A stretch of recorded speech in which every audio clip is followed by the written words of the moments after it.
Evo drugari, dobrodošli u novi putopis. U današnjem izletu gledat ćemo da obiđemo regiju Capo Vaticano i čuvenu obalu bogova. Potom idemo do jednog malog gradića koji se naziva Pizzo i tu ćemo provesti popodne, tako da uživajte u ovoj novoj avanturi.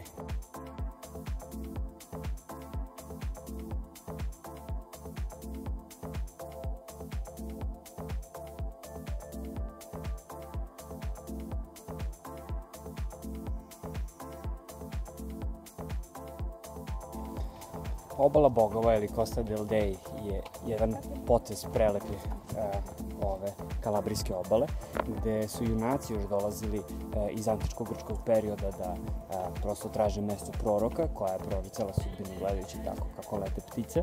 I u suštini ovo je jedna divlja plaža koja je stanište mnogih ptica koje tu sleću dole bukvalno niz litice, jako je lepo za vidjeti, ali boja vode, to je nešto neopisivo. Znači, tirkizno plavo, prosto kao da nije na Mediteranu, jednostavno, wow, prelepo.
Sada kad smo završili sa obalom bogova, idemo polako prema Pizzu.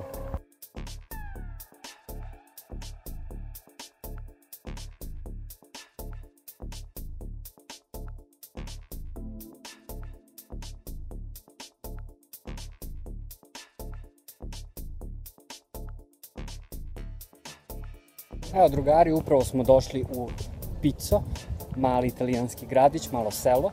Idemo da ga obiđemo, da vidimo šta sve tu ima. Naime, ovaj grad je poznat po čuvenom sladoledu Tartufo di Pizzo, koju ću gledati da snimim i da vidite kako izgleda. Ako budete dolazili ovde ili generalno u Kalabriju, to je nešto što morate da probate. Znači, prosto jedna energetska bomba koja je prosto wow, znači preukusno i prelepo. Tako da idemo sad da vidimo jedan zamak i da vidimo u suštini centar ovog gradića i uživajte u kadrovima.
Stari zamak koji se nalazi iza mene je jedno vojno utvrđenje koje je kontrolisala španska kraljevska porodica. To je inače sada muzej posvećen Joaquimu Mira, Napoleonovom vojskovođi, njegovom zetu koji je oženio njegovu najmlađu sestru Karolinu i on je ovde streljan, tako da čitava muzejska postavka je posvećena njemu, što je dosta satirično s obzirom da je španski dvorac, to je španski zamak, posvećen sada jednom Francuzu. Šta je život?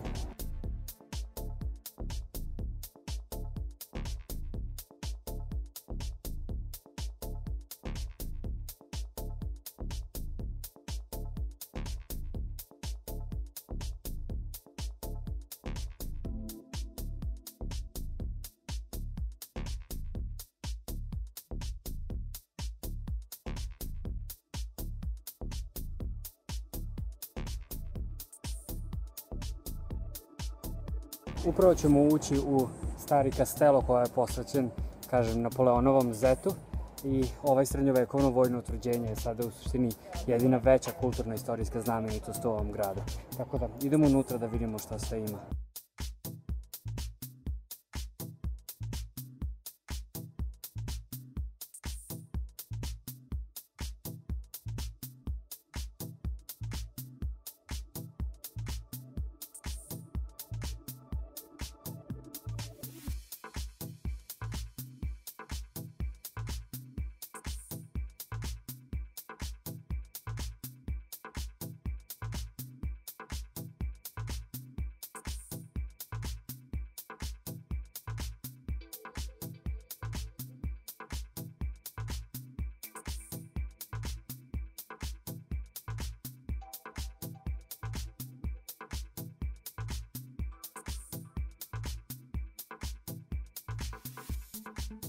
Muzejska postavka je dosta skromna, ali izuzetno je simpatična, tako da se tu cenu od 1,5 evra koliko košta ulaznica, stvarno mislim da vredi doći i obići.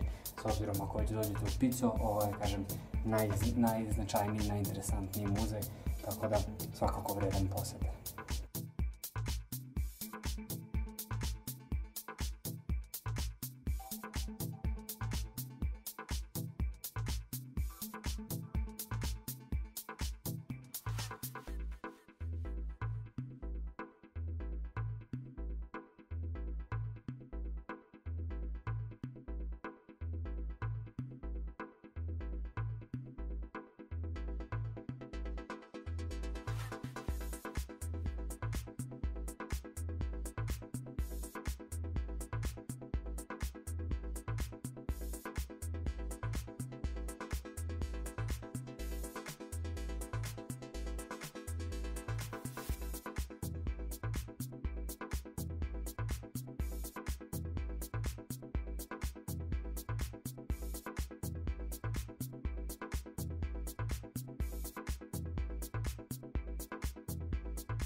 čisto da vam ne bude strano kada budete došli u Južnu Italiju. Tačnije svuda tu u Italiji je to pravilo da ima pauza za ručak u periodu od 1 do 4, jednostavno skoro ništa ne radi, tako da grad trenutno deluje malo prazno.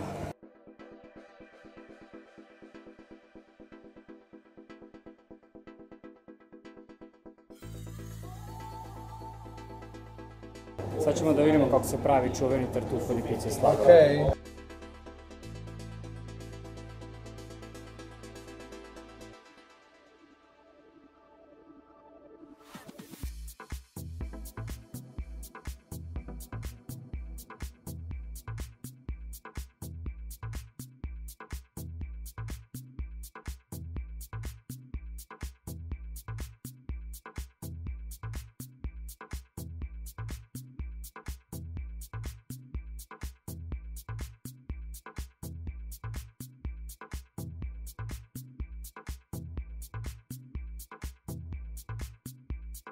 Ta kugla koja je u papiru se stavi u frizer da se zamrzne i onda kasnije se rolja u pistaće ili čokolade u zavisnosti koji je ukus. Sve o svemu veoma jednostavno priprema, ali dosta interesantan način za proizvodnju sladoleda.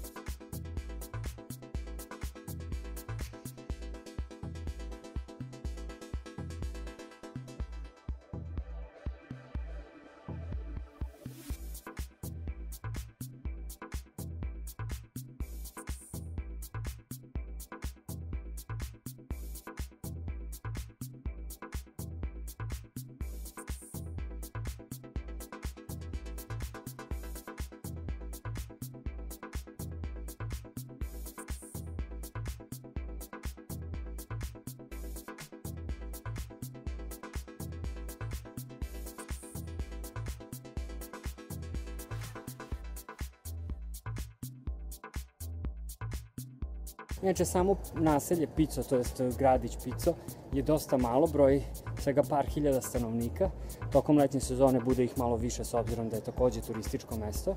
Ono što karakteriše ovaj grad jesu u suštini male ulice, ove šarene kuće i palate koje su tu i generalno sama energija mesta je dosta lepa. Tako da nemojte propustiti moment da dođete tu ukoliko budete imali prilike. Ako ništa drugo, onda zbog tog sjajnog sladoleda.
Od glavnog gradskog trga idemo sada polako dalje do crkve Svetoga Franje, gde blizu crkve se nalazi i najznačajnija znamenitost u ovom gradu, a to je čuvena Srpska ulica.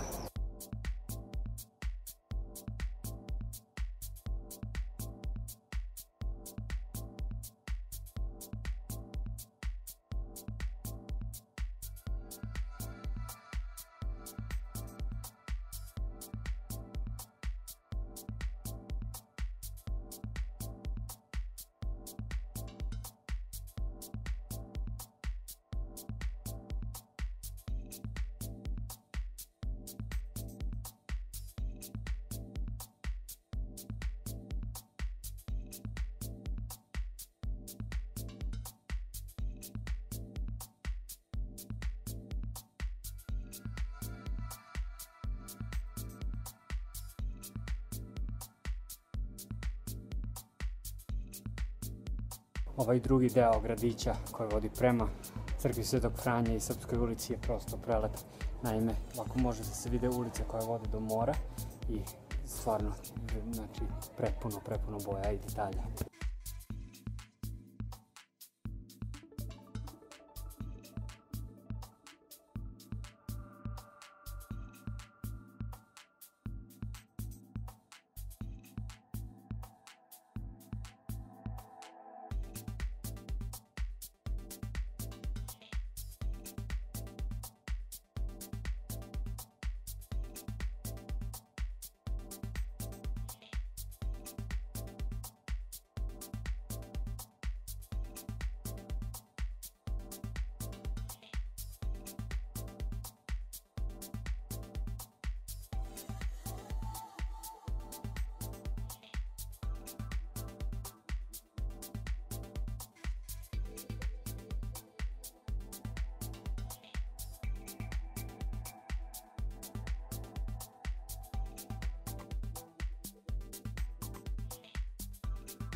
Napuštajući Pico, idemo polako do pećine Peđi Grota koja je nekih 2 km od centra grada.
Napustivši pećinu Peđi Grota, polako i završavamo ovaj putopis.